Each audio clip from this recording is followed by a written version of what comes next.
নমস্কার বন্ধুরা, আমি সিদ্ধার্থ। গ্রিন রুফ কৃষ্ণা চ্যানেলে আপনাদের সকলকে স্বাগত। তো এই যে সামনে দেখতে পাচ্ছেন একটি ডালিম গাছ। এটা বেদানা নয়, ডালিম। বেদানা লাল হয়, এদের ধরেছেন ফল। তো একটু আপনাদের জুম করে দেখায়, এই দেখুন, একটু জুম করে দেখালাম। এই যে ফলটি,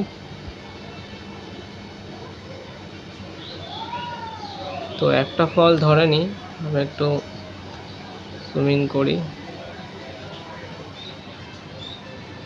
তো এই একটি ধরেছে, ভেতরে দেখা একটু, এই যে একটি ধরেছে, আর এই যে একটি দেখাতে পারছি না ঠিক করে, এই যে দেখুন, পাতাটা সরালে হয়তো দেখাতে পারবো। এই যে ফলটি, এই দেখুন, এটা ঝুলে পড়েছে, এটা বড় হবে যেহেতু। এই যে দেখুন,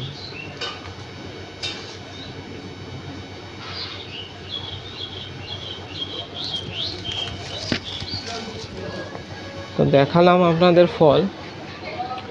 তো এবার এর যত্ন পরিচর্যা সম্বন্ধে অবশ্যই আলোচনা করব আমি। তো এটি ছিল আমার ঠিক ছাদের মাটির টবের মধ্যে, 12x12 টবে ছিল তখনও। তো 12x12 ইঞ্চি টবে ছিল। তো তখন আমি এটা ঠিক বীজ দানা থেকে লাগিয়েছিলাম। তো দানা থেকে আজকে দেখুন, এটি দানা থেকে আমি 2 বছর রেখেছিলাম। 4 বছরের বেলায় এই গাছটিতে ঠিক ফল এসেছিল, এরকম ফুল আসতে শুরু করেছিল।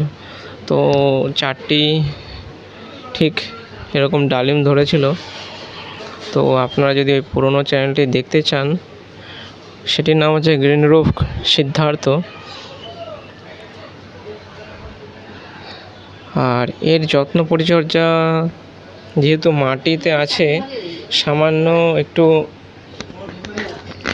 একটু দেখুন, এই গোড়া 4 সাইডে একটু, যখন ফল ফুল থাকবে না, ঠিক একটু চারিদিকে খুঁড়ে একটু গোবর সার দিয়ে দেবেন। তাই কী হবে, ভালো মজবুত হবে গাছটি।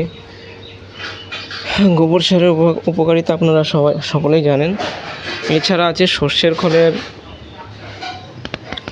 সর্ষের খোল নিয়ে এসে তাতে কী করবেন, একটু 1 বালতি জলে যতটা পারবেন আপনাদের পরিমাণ মতো সর্ষের খোল ভিজিয়ে রেখে দেবেন। সপ্তাহে বা 10 দিন অন্তর অন্তর একবার, বেশি না, অল্প করে দেবেন। বেশি দিলে আবার গাছ জ্বলে যাবে। তো আমার এইটুকুই বলাই ছিল। আর বাদবাকি সার আপনি ইউরিয়া দেবেন। ইউরিয়া দিলে কি হবে, গাছ বড় হবে কিন্তু ফল হবে না, ফল ঝরিয়ে দেবে, ফুল ঝরিয়ে দেবে। আপনারা যারা লেবু গাছ লাগান, এই জিনিসটা অবশ্যই খেয়াল করবেন। লেবু গাছ নিয়ে আপনাদের সাথে কথা হবে। তো ভিডিওটি ভালো লেগে থাকলে আপনারা চ্যানেলটি অবশ্যই সাবস্ক্রাইব করবেন।